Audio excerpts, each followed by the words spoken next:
Now the next race in Formula 1 is the Las Vegas Grand Prix. Now I thought to myself, why don't I try and beat the track record of the old version at Caesar's Palace? Now there's one thing I have to show you before we begin.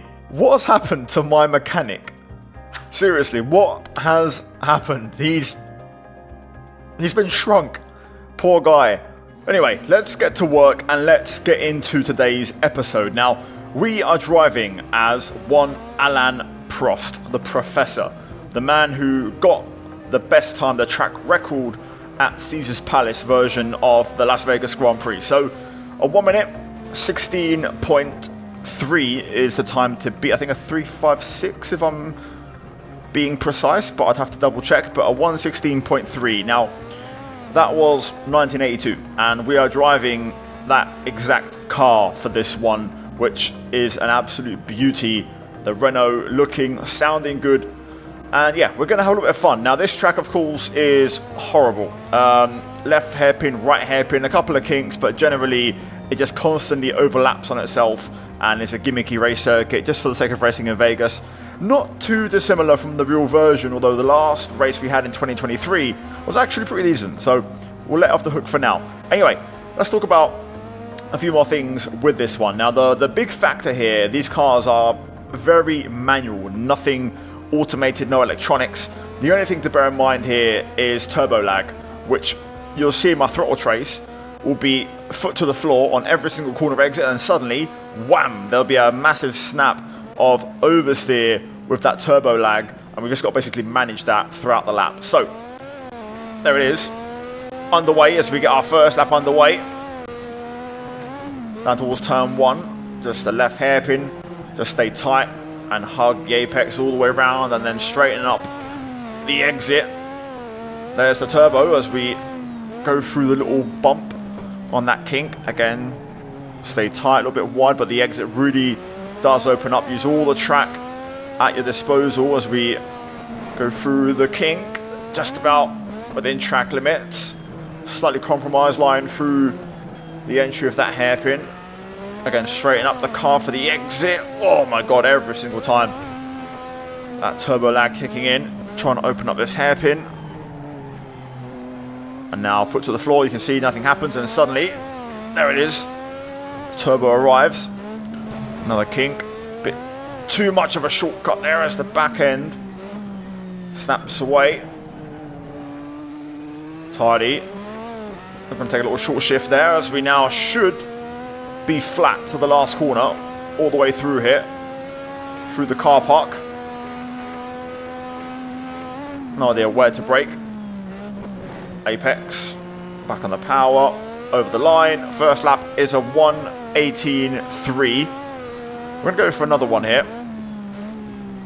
Just see if we can try maybe have a better second lap with the tyres a bit more rubbered in. Bit of a cleaner lap as well, hopefully. Right, let's stay a bit tighter through this hairpin. That's more like it. Straighten the car up on the way out. Just keep the snapping under control.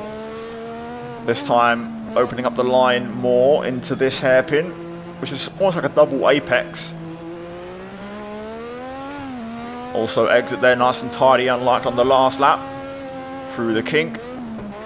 Get the car stopped. A little bit deep on the entry, but we do get a better line with a later apex.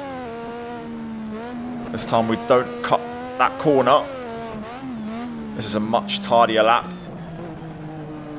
This hairpin's surprisingly tight. It tightens up on the exit. Short shift on the way out. And now we've got 2 purple sectors to our name, as we'll just again keep it pinned all the way through down to the last corner. Second gear, easy does it. Watch the power delivery up to the line. 1:17.2. That was a lot better. And this is a default setup, so let's get to work and readjust a few things on the car. Now we're going to make some adjustments on the setup. Now I will say I do not know the regulations from 1982. I had a bit of a browse, but it's hard to find regarding fuel levels for qualifying, tyres available. You know, nowadays it's much more complex. So there is that caveat, that asterisk on it. But anyway, I'm going to reduce the final gear because we're nowhere near maxing out with that short run up to the last corner. We'll go down a click, and then we're already on the ultra soft C5s. There's wet tires available, so it's literally just 2 compounds. So we'll leave that as is. Fuel, again, I don't know if they're running race fuel or they're fueled for multiple laps. I don't know. I'm gonna kind of just go in the middle. I'll go for like 10 litres and kind of go for around 7 laps, which I'm guessing is what they did, and just did a couple of runs like I just did just now, 2 laps back to back. Aerodynamics, logic would dictate that you probably want to load up on wing around here because there's not really many straights, so we'll go quite high and see how that goes. And I won't go into too much intricacy on all this stuff because the car is what the car is. I will go up on the brake bars because it does go to the rears a little bit, even on that initial lap. And we'll just give that a go and see how that feels. Right, let's put these changes to the test and let's find out if we can beat the time. So we basically have to find a second. Hopefully my delta should show up just over my steering wheel now as we start the lap. Right, let's begin. Looks like the delta is not going to work, so we're going to have to guess if we're looking good or not based off the sector times in the top right. Out of turn 1, nice little catch there on that snap. This hairpin, we're going to try and open up the entry a bit more for a better exit. I'm going to take a little short shift right as the turbo kicks in to kind of cut it a little bit. Our brake bars on the front is a lot better. This feels a lot more planted now with a bit more wing on the car, or quite a bit more wing on the car. Right, it was a little bit deep in here last time.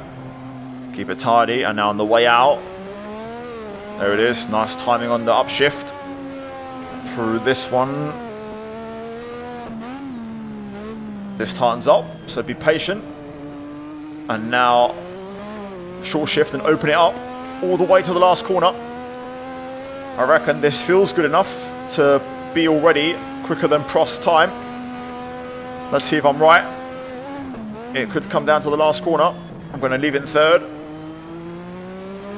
Up to the line. Oh my god, 1:16.364. Oh my god, I've got to check this. I don't even know. I mean, you guys will, but I don't. I've got to check this. I can't tell if I've matched it or I'm like 8 milliseconds off. So I'm 8 milliseconds away. It turns out I just missed out. So we'll have to try again. I will make a few extra tweaks. So I'm going to actually rearrange the gearbox a little bit so I can use third gear more. So we're going to knock down the final ratio and instead we're going to push up the final gear a little bit more. I'll leave fifth as is, so just sixth gear so we don't hopefully hit the limiter. Tyres, obviously we can't really do anything. Temperature's looking good throughout the lap, so there's no need to really change too much. Fuel, again, I could go to single lap fuel. I don't even know if that was the rule. I'll shave a little bit off a lap and just see, you know, if that does the job. And I am happy with the wing. What I'm going to change instead is actually the brake bias to 52 because I want to have a bit more on the front so I can push the braking a bit more.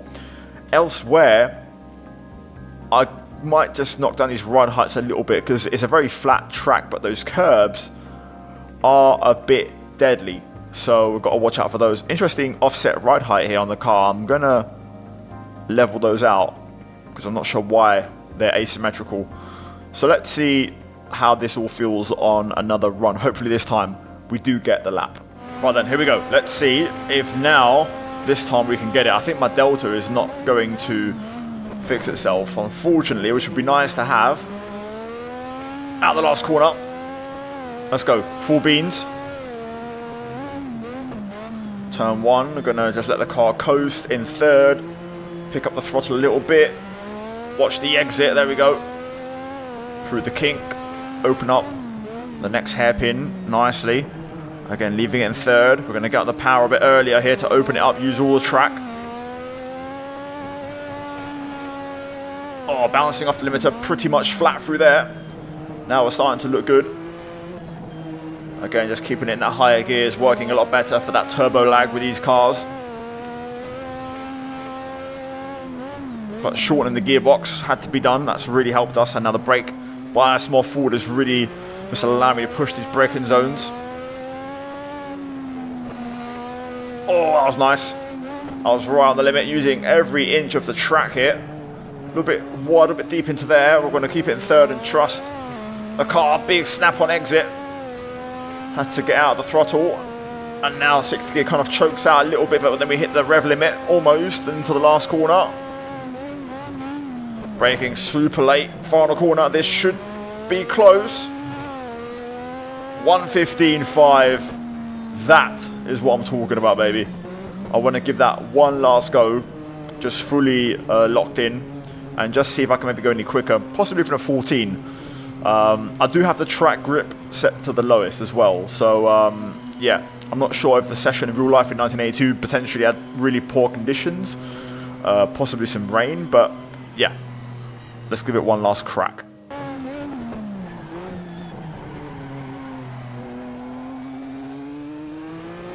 Bit of a slide there, not ideal. Oh, really pushing now though. Oh, I've got to try and stay on track. Can't even touch that pit entry, otherwise it slows me down. Yep, another 0.5 on that one.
Yes, that's the lap.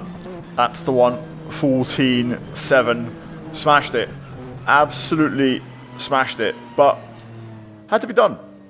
Revisiting this absolute travesty of a circuit one last time.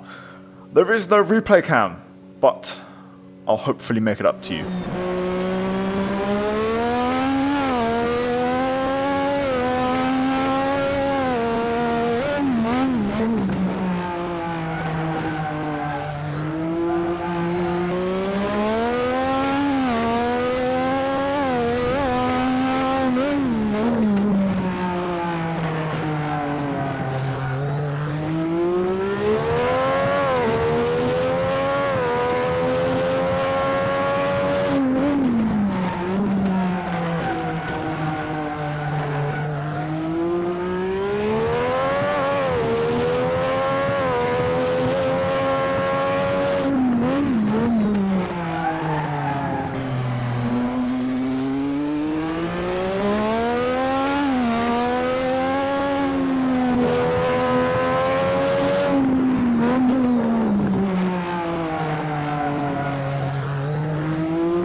So we'll quickly run through the final setup I went with. So final gear ratio to the lowest, upping the 6th gear to hopefully not top out. Tyres, default, ultra soft, that's all we have on this mod.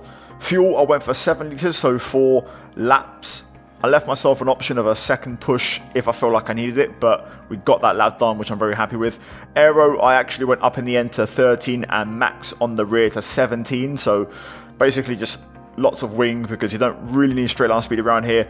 Alignment, I kept default. Dampers, drivetrain, brake bias on 52. I also upped the engine limiter to 101, so by a click, to just kind of rev up a bit more and hit those kind of top ends of the RPM a bit more. Suspension, we lowered the ride heights and also leveled out the rear as you saw, and then everything else is default. So there we go, guys. That is it for this one. A very different episode to what I usually do, and a different video to what I usually do. These are not the cars that I'm particularly familiar with, but I thought I'd give it a crack and see what you guys thought. So comments down below what you think of this one, guys, and hopefully we have a fun real-life Grand Prix very soon. If you enjoyed, smash the like button, subscribe for more. I will leave everything linked down below for the car and the track. I tried to get the lap times as close as possible, but the reality is when these things are so far in the past, it's hard to scale them or get them accurate, but I did set the track to the lowest track grip possible, so yeah, unfortunately it just wasn't to be. Anyway, guys, cheers for watching. As always, a massive shout out to the members for supporting the videos, the content on the channel, and yeah, hopefully you enjoyed. Check out the 2 videos on screen now, and I'll see you guys for some more Assetto Corsa content very soon. Take care, and let's go back from me. Ciao.